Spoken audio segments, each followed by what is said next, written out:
Euskara eta zientzia uztartzeko jaio zen, orain sarituko dugun entitatea, eginez eta eraginez, zientzia arloan erreferentzialtasuna lortuz, gainera 50 urte, bete ditu aurten. Aurtengo bigarren bai Euskarari saria, Eluiar taldearentzat, igo daitezela mesedez, Jon Abril Olaetxea eta Itziber Salaberria Arregi, saria jasotzera.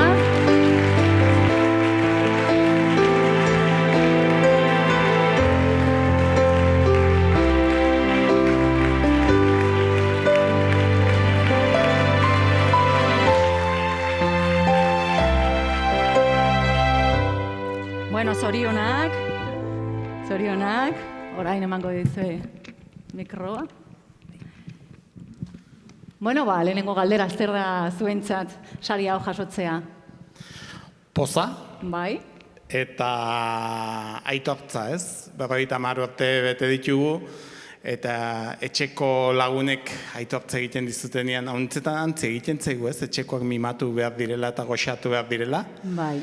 Eta guk bai Euskarari egitze etxekotzat dugu, kontseiluaren sorrerako bazkideetako bate bagara, eta ibilbidean urte haunitz daramago elkarrekin, eta bereziki bai Euskararekin, eta sektoreko bertzeragile batzekin ere lanean lan mundu euskaratzeko, beraz etxekoen aitortza beti goxo hartzen da. Ez, Aitziber. Bai, eta arlo sozioekonomikoa zari garenez, eta egin eta eragin hortan aitortza esango nuke baita ere arlo sozioekonomikoan euskara sustatzen egindago ibilbide horri. Ondala urte mordoa hasi ginen,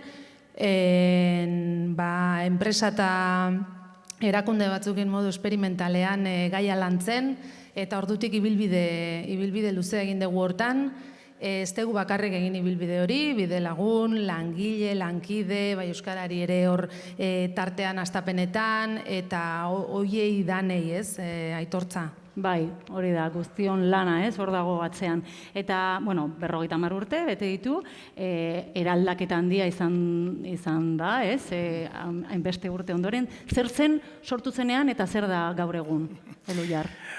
Sortu zenean borondate haunitzeko lantalde bat, 9 lagun hasi ziren, pixkanaka jende gehiago joan zen elkartzen, eta Euskara zientziaren esparruan zabaltzen joateko asmoarekin sortutakoa, ez, ingenieritza ikasketak intzituen lagun talde bat, ohartu zena eureke euskaldunak zirela, frankismoaren ondarrurtetan aldiz ez zutela aukerarik euren eremuan euskara zaritzeko, eta erronka hori heldu zioten, eta 50 urte hauetan erranen nuke Eluiarrek heldu diola olako erronkei, ez? Berriak edo euskararen zatainoikoak izan ez diren esparruei heldu die, izan hizkuntza teknologiak edo adimen artifizialaren esparrua, geroago etorri zen lan munduarena, hiztegi gintza, entziklopedi gintza, terminologia, olako eremutan aritu gara, eta zientziari ere eutsi diogu, ez? Eta borondatez hasitako lan hori gaur egun 100 laguneko lantalde profesional bat izatea bilakatu da, eta uste dute erronka handiekin eta erronka handiei erantzuten. Bai. Eta zein dira gaur egun dituzuen erronkak?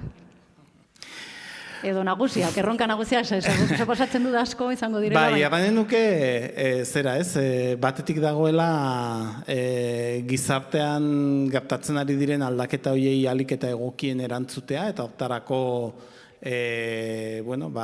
Euskara erdigunean paratuta erantzun berriak bilatzea, izan hizkuntza teknologien edo adimen artifizialaren bidez, itzultzaile automatikoa bezalako gailuak sortzen edo ahots sintetikoak sortzen, baina baita ere berdintasunaren alorrean, eraldaketa sozialaren eremuan edo zientziaren komunikazioaren alorrean, ez? Eta zer erranik ez Euskararen erronka orokorrak direnetan, erabileran eta bereziki lan munduan, ez? Eta, Aitziberreko hortaz gehiago daki. Eta lan munduan euskara sustatzea, lan mundu euskalduntza estrategikoa da, guretzako erronka potoloa da baita ere, baina gu hemen gauden guztion erronka da, ez? Orduan bai azpimarratuko nuke lankidetza, erakundeena, Euskalgintzako eragileena, Euskara Planetan gabiltzan ona, bide bat egiten ari gea hor ere, hor badugu sektoreko mahai bat eta elkarrekin erronka horri heldu nahian edo bide bat egin dugu, iruditzen zait eragin dezakegula elkarrekin eta bide horretatik jarraitzea. Ba, oso ongi, zorte hon eta jarrai dezala horrela, hain ondo. Eskerrik asko. Mila esker. Bai, begira, ziko dugunen. Eskerrik asko.